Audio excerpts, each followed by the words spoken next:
You know Mr. Hur. You've worked with him. Some folks think he crossed the line here. A well-meaning elderly man with a poor memory. Was that necessary? I'm not sure the poor memory comment was necessary. I think I might have, and maybe Rob, on second thought, might have stopped by or otherwise characterized him by saying he would make a very sympathetic defendant, and emphasize the timeline here. I think the timeline, adds to the validity of those as genuine considerations as to why not to prosecute. The degree to which degree of detail provided, I think, was unusual, and I think it subject to criticism. I'll be interested to hear what Rob says.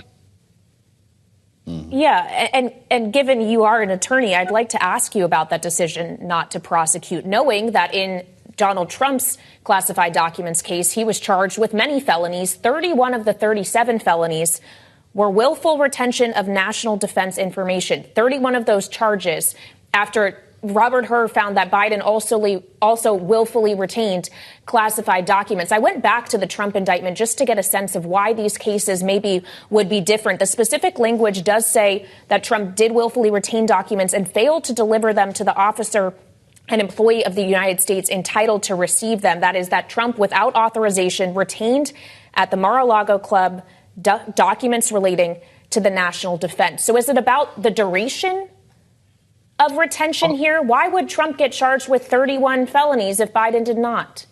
Well, on the duration, Biden is way ahead of Trump. I mean, keep in mind that Biden knew, the proof shows that he knew for at least 7 years that he had a large cache of classified documents. So I don't think it was that. I think what actually, and I don't think Trump would have been charged if, he had actually given the documents back when they were requested. Nobody requested them of Biden because they didn't know he had.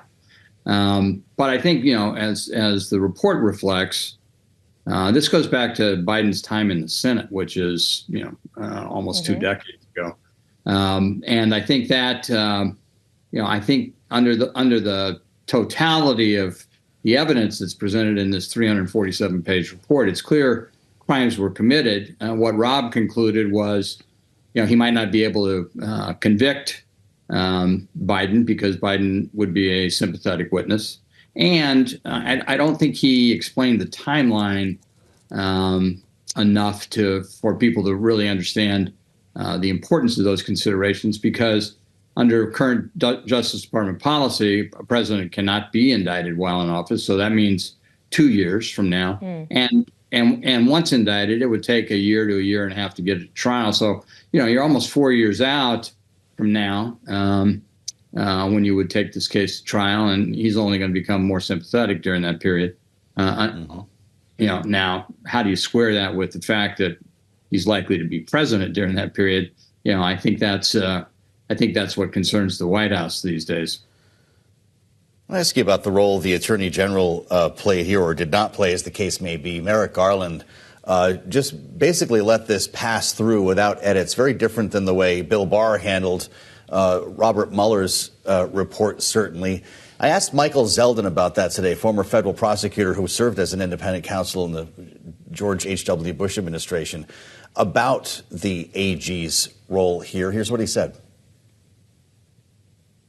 To overcome that problem has said, look, what you give me is what's going to go out. I don't want to have any appearance like Barr did of putting my finger on the scale. And so that's what happened here.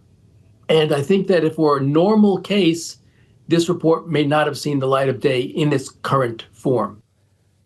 Well, if you agree with that take, Ty, but should Merrick Garland have done some editing? No. And press reports aside, Barr didn't edit Mueller's report either. What Barr was criticized for was the summary that he provided to Congress, which he was statutorily obligated to do. And he and Mueller had a difference of opinion as to whether it had been accurately summarized. But no, the Attorney General should not edit a special counsel's report, because that injects politics in a statutory situation where it's prohibited.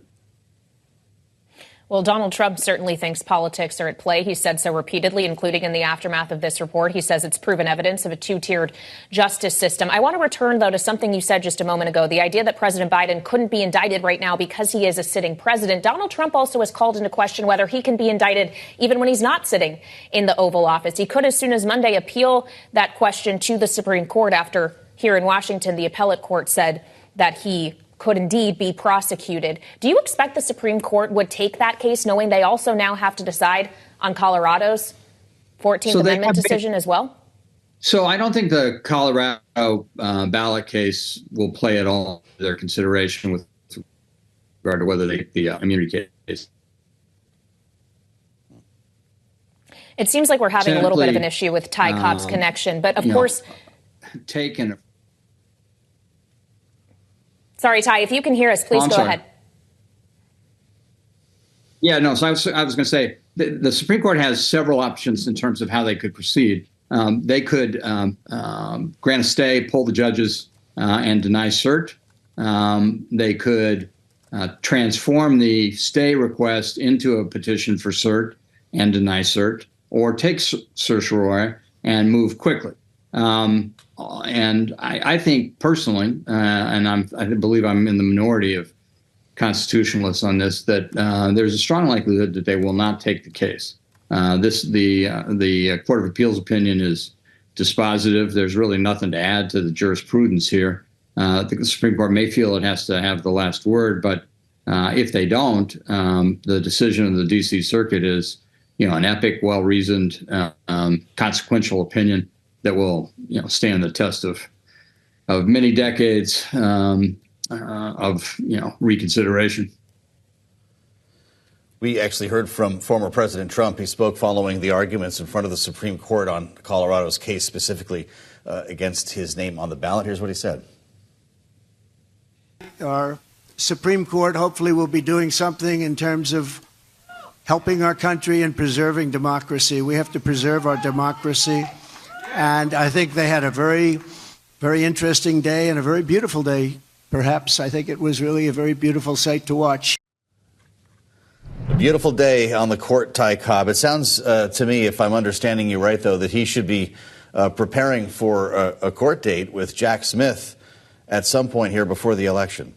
I believe so. I think, it's interesting to hear Trump talk about protecting democracy, because there's been no president in our history who has been a greater threat to democracy and done more to destabilize it.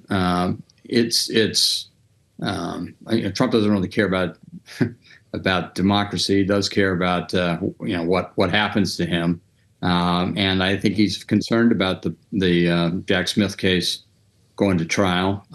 It will go to trial, I believe. I think the Supreme Court will move quickly. The D.C. Circuit, while it was criticized for taking 28 days to issue an opinion that would have ordinarily taken them a year, that they moved a lot of obstacles out of the way in the way they came down with the opinion by accelerating the mandate and basically eliminating any possibility or any reason that Trump would have to seek en banc review of the full court.